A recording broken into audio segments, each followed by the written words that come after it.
Bonjour à tous, ici Angelo pour une nouvelle vidéo. Cela fait quelques temps déjà que je n'ai pas posté de vidéo. Comme d'habitude, je suis toujours par monts et par vaux, très occupé avec tous mes clients qui me consultent pour des tirages de cartes ou pour des travaux spirituels.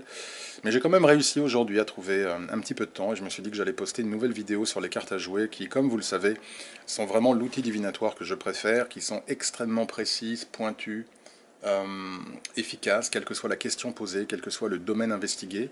Et c'est toujours mon plaisir que de populariser ces cartes auprès de vous, car je reçois quotidiennement de nombreux messages concernant ces fabuleuses cartes. Et dès lors, c'est toujours pour moi une vraie joie que de pouvoir faire ces vidéos pour pouvoir un petit peu vous transmettre ma passion et puis ma connaissance concernant les cartes à jouer. Alors vous avez ici un tirage en 3 cartes, mais qui est un tirage un peu particulier puisque c'est un tirage euh, de position. Un tirage de position signifie que nous ne lisons pas les cartes les unes avec les autres, comme c'est le cas généralement avec les cartes à jouer. Je vous renvoie à mes autres vidéos. Un tirage de position signifie que chaque carte répond à une question. Chaque carte a une position, a une fonction précise. Donc c'est un tirage sentimental que j'utilise. Alors j'ai beaucoup de tirages de couple. J'appelle ce genre de tirage de couple. Alors j'ai pas mal de tirages de couple différents que j'utilise en fonction évidemment des situations et des cas. Ce tirage-là est donc un exemple parmi de nombreux autres qui répond à 3 questions principales et qui généralement est utile pour les couples qui souhaitent un petit peu faire le point par rapport à leur couple et leur situation. La première question, qui est donc répondue par la première carte, est quels sont les avantages, quels sont les atouts du couple. La seconde carte, elle répond à la question quelles sont les faiblesses, quels sont les points faibles du couple.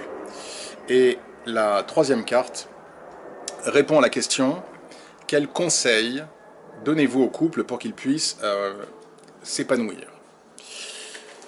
Donc nous allons regarder un petit peu ces cartes-là et nous allons donc un petit peu réfléchir à ça.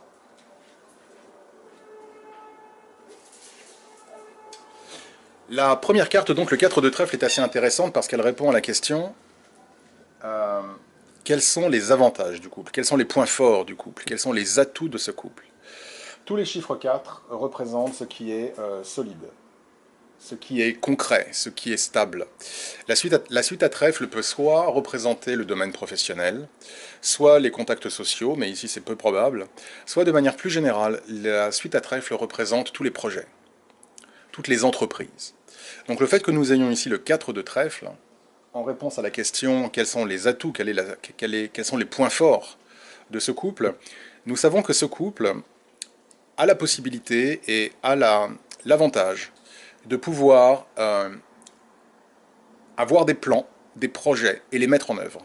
C'est un couple donc qui ici est actif, avec pas mal de choses, on va dire, à l'esprit, pas mal d'idées, pas mal de projets, mais qui ne sont pas simplement qu'à l'idée de projets, qui sont également au niveau des actions.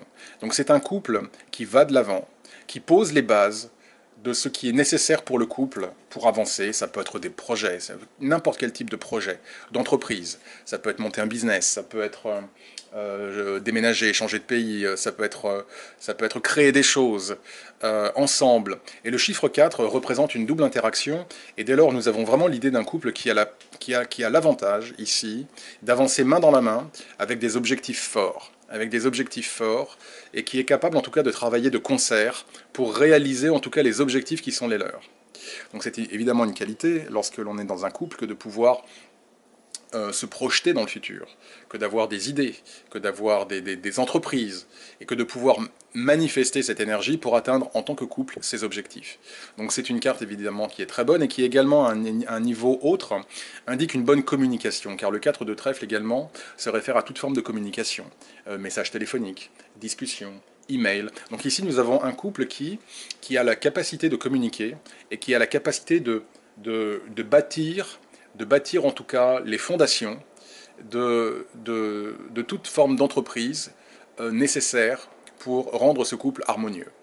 Alors ça peut être des entreprises professionnelles, mais ça peut être des entreprises au sens général qui vont aider le couple à s'épanouir. Ça peut être par exemple, comme je vous l'ai dit, ça peut être s'installer à l'étranger, ça peut être bâtir une maison, ça peut être monter un business ensemble, ça peut n'importe quel type de plan et d'idées, de projet qui permet au couple de continuer à avancer main dans la main. La seconde carte, elle, est effectivement très moche, si vous me permettez l'expression, parce que le 9 de pique est sans aucun doute la pire carte du jeu. Donc lorsqu'on demande quels sont les points faibles du couple, et que nous avons le 9 de pique, la première idée qui me vient ici à l'esprit, c'est la peur.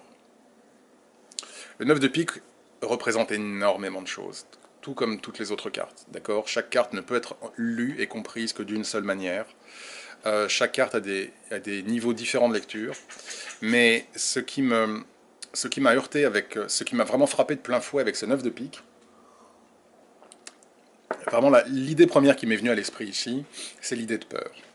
Un couple où chaque partenaire a des peurs, ça peut être peur de perdre l'autre, ça peut être justement peur d'échouer dans la réalisation des plans, des projets, qui peuvent être aussi de se marier, de construire des choses.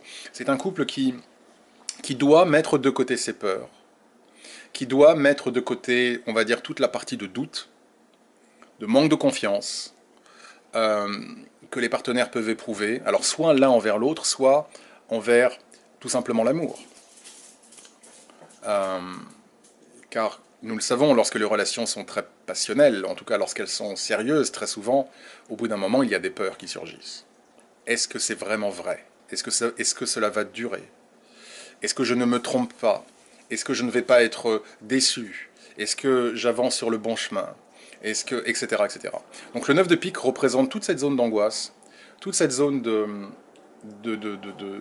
peur, de crainte qui peuvent habiter parfois les partenaires amoureux. Le 9 de pique ici est assez flagrant à ce titre-là.